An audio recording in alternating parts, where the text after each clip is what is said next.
Okay, hello everyone and welcome. I'm sorry that we had that glitch with the sound, but unless anyone sends a message saying there's a lot of silence, I'm assuming that you can now hear. We're in that rather light-hearted, light-headed state of affairs where we've finished with the work of Bordeaux, the 3 years of effort that went into its preparation and staging, and we got a chance to take stock and think, what did we do, what did we achieve, what did we learn, and as a separate exercise, what can we do better when we go to Melbourne, to Montreal, and in due course to Copenhagen. And of course our European Congress is coming up in Glasgow and Strasbourg. So I'm going to run through my take on what happened in the week. This is not all of the story. There is a team of rapporteurs, many of you will know some of them, who were supporting me during the Bordeaux week, and as a result of that there's a 50 or so page document that's going to be made available quite soon from the Congress website that is the findings of the rapporteur team, and so it's another document for you to have a look at and think about and reflect on. So 3 years of preparation, 3 years of planning. We feel quite pleased looking back. We hit all of our targets, and as you see from the numbers, very large number of attendees, large number of public day visitors, excellent representation from the professional media, a lot of demonstrations, and then down the bottom the Ministerial Roundtable was organised by the French government during the Congress as part of their run-up to the COP21 UN Framework Convention on Climate Change meeting that's going to happen in Paris. So, pictures worth 1,000 words, as it were. There's the same information in a slightly different format, just giving you a feel for how the numbers were. And you can see there's been a comfortable, steady growth since off to the left, London 2006, then Stockholm, then Vienna, and then Bordeaux. So, a diagram that I think many of you are familiar with. It shows that there was an enormous amount going on. I'm picking my set of program highlights. I'm sure somebody else would come up with a different set. I'm not claiming that these are the perfect answer. So, we had the Ministerial Roundtable addressing issues of climate change and focusing on what do we know that ITS can do to mitigate the effects of climate change, what more do we need to do, and how do we need to do it. Now, we'll be picking up that theme for the June 2016 Glasgow European Congress.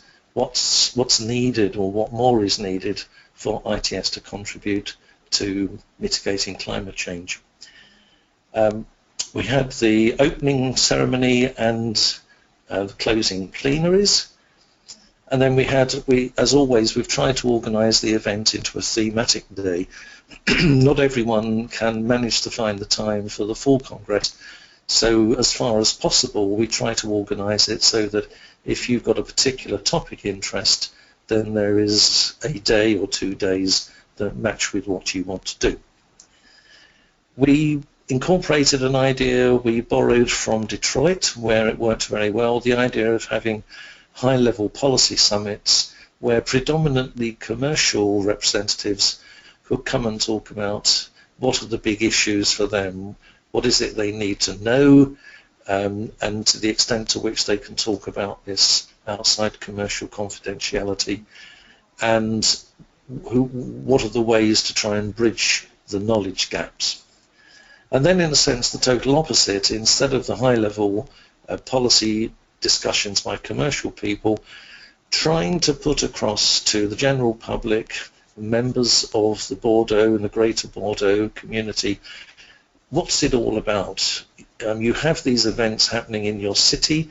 If it's the wine fair, then you probably have a pretty good idea what it's all about. But there's this event with 12,000 people coming to talk about intelligent transport.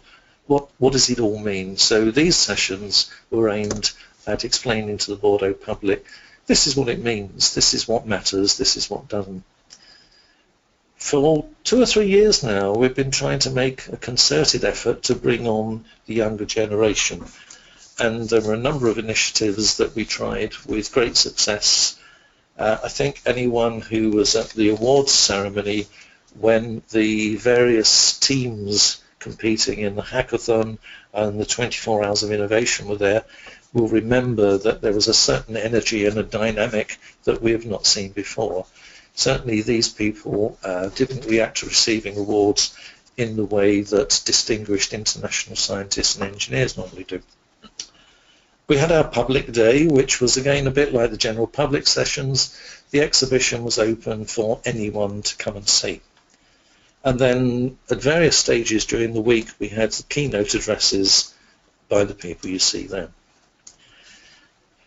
270 sessions, you know that was a lot. If you were there, you realised that you had multiple choice, and we did our best, not always succeeding, to try to make sure that there weren't similar sessions on at the same time. We could do even better on this, but I think we'd be looking at an 8-day Congress, and that frankly isn't on. And some numbers there, just giving an indication. This is more for Melbourne and Montreal to help them in designing what they do, just giving some figures showing the participation in the different sessions on average. Some special features that we brought in, the host sessions, as always at a Congress, there's a very great impact on the local, literally the local, the Greater Bordeaux area, and also the French national area. So we have assigned in the past, and continue to do this for Bordeaux, some sessions for the French hosts to organise. We've had an even larger number than in the past of associated events. People know that their professional colleagues are going to be in one particular place at one particular time. They're going to be at the Congress. So a lot of organisations are managing to hold one of their meetings inside the Congress tent, if I can put it like that. And we've had a larger number of those. It's been growing every year. I've mentioned the hackathon and the 24 hours of innovation. We do have some photographs of the 24 hours of student innovation, and there are clear signs that at various times of night most of them had their eyes closed, obviously in deep thought. We changed the Detroit model slightly, and we incorporated the presentation of the various awards inside a particular opening ceremony, closing ceremony, plenary, rather than add them onto the end. And judging by the audience reaction, this went down well. And as the later slide says, it wasn't all work, 12 hours a day. There was time for a little time off, and I'll illustrate that later. We made the best paper awards, as always, and I'm just going to run through those very quickly.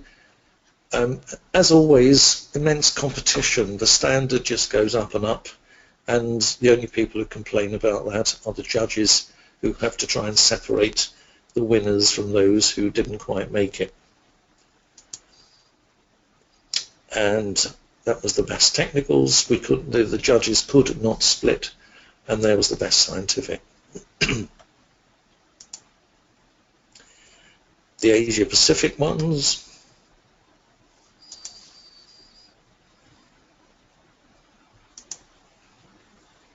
Best technicals from the US. And the best scientific from the US.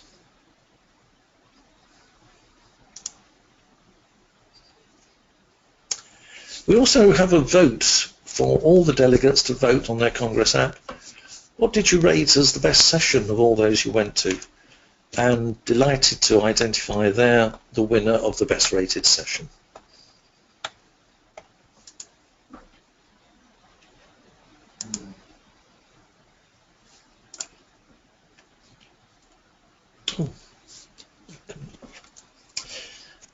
I mentioned the Ministerial Roundtable, and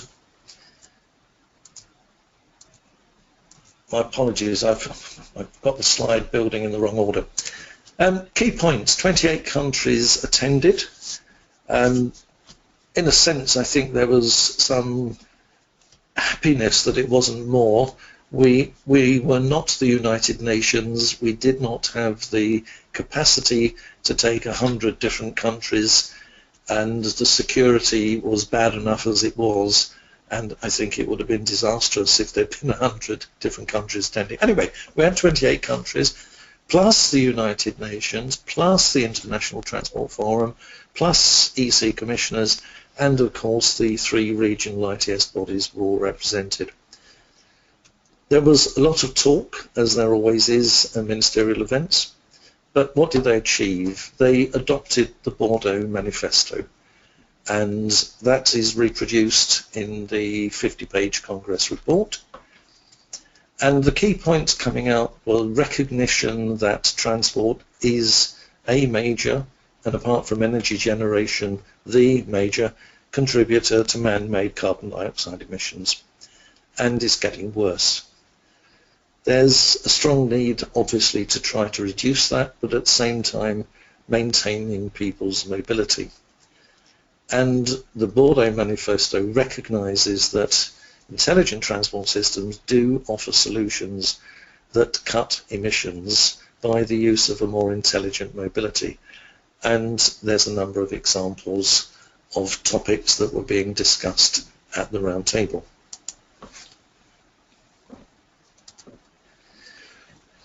Next conclusion, most of the tools and the policies that might be needed to deploy them exist. What hasn't happened is a planned deployment, a managed deployment.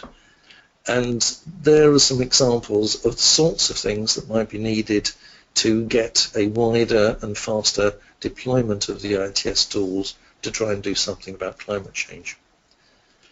And the discussions also recognise that there are things that are not being done. In a sense, the hard science, the hard engineering is being looked at. The soft social issues have yet to be thought about. How do you get the messages across to the average traveller? How do you get people to change behaviour? So I think when we move on to Glasgow, those are likely to be the things that we look at, that we collect evidence to give to policy makers and decision takers on what is available now and what it does, but we get some more work done and we get some more discussion started in, well, okay, we know where we are, what are we going to do next? How do we sell the messages? How do we change behaviour? What I'm going to do now is run through a very fast summary of what came out of the event across the whole week. So, Bordeaux was all about deployment. It was quite clear looking back first of all to Detroit and then further to Tokyo, that each of the congresses we've gone a step closer to the market. Things that people were talking about might be available someday are pretty much here. There are things available, and we've moved, as the words say, from supplier push, where the providers of services and the manufacturers are talking about what they've got, to getting much closer contact with the real users who are telling us what they want, and in some cases the way they're telling us is what they're buying and what they're not buying.